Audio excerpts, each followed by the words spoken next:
Well, there's a group of people who really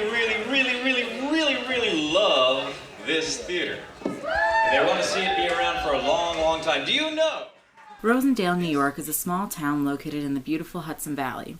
Within this town is a diamond in the rough called the Rosendale Theatre, where people of all ages and backgrounds come to enjoy great films and forget about their problems. Rosendale is a very close-knit community, where as they sit on cheers, it's a place where everybody knows your name. This sense of community is interwoven into what the Rosendale Theatre represents.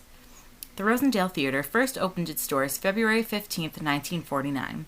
The owner, Anthony Cacchio Sr., inaugurated the evening event with Blood on the Moon, a western starring Robert Mitchum. Anthony Caccio's son, Anthony Cacchio Jr., or as most people affectionately call him, Uncle Tony, has been involved with the theater all of his life.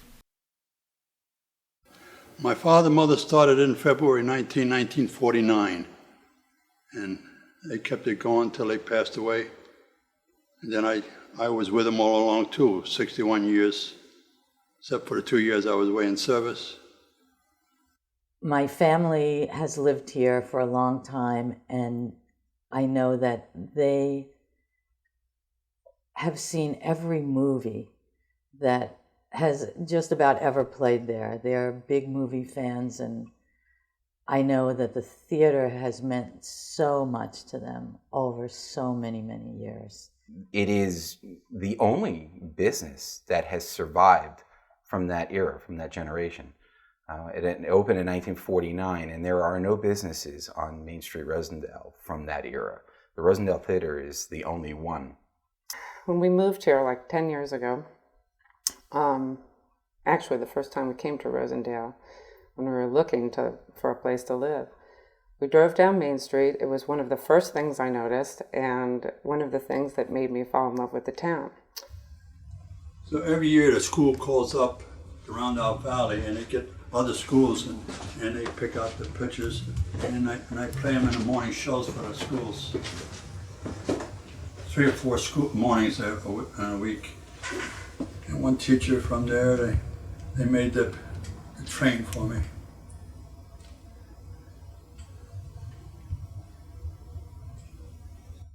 Well, when I do business, all the little shops do business. They have the restaurants here, and it's the main thing for the village to keep the theater going. Because I was going to shut it down last fall and just rent it out as a playhouse, get out of the film business. It's too much of a hassle getting films anymore.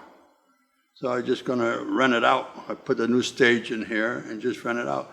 But then the local people heard what I was going to do, and so now they're going to continue to it.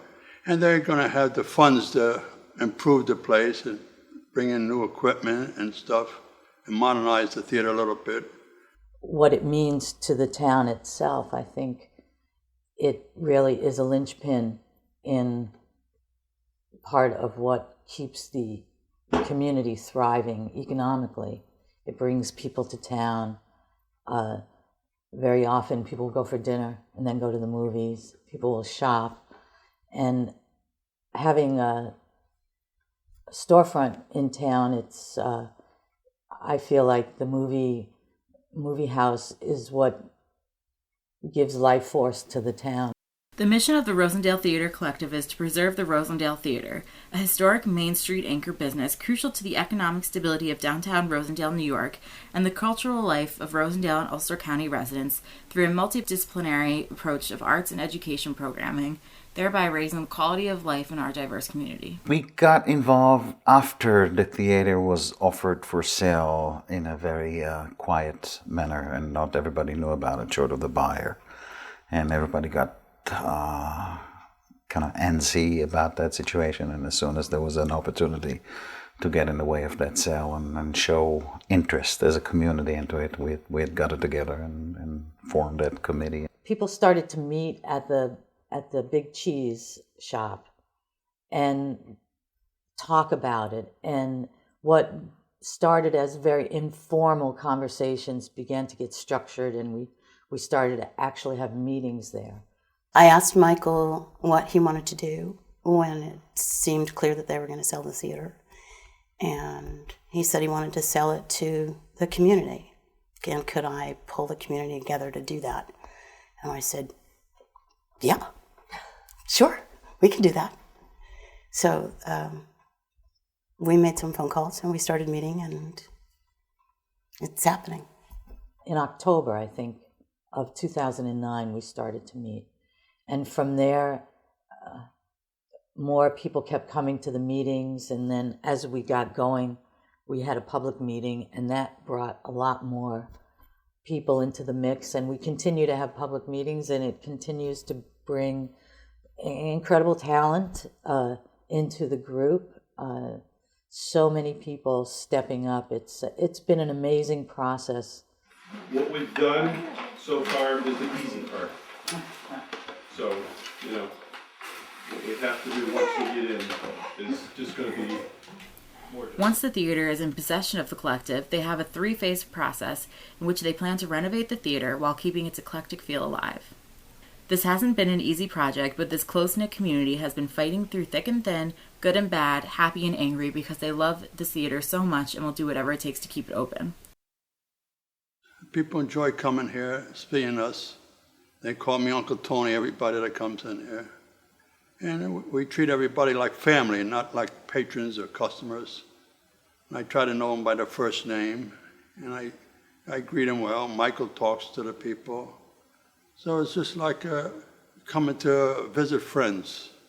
I would like to have the theater really branch out and connect with other venues and share talents, share films, share skills, share networking.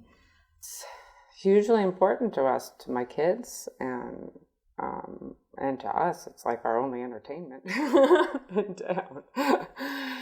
We don't leave down that much. And it's, you know, it's a really important part of our town's character. You know, it's what brings people to Rosendale. It's what brings life to our streets. It's what fills our restaurants. It's just hugely important to the vitality of our town.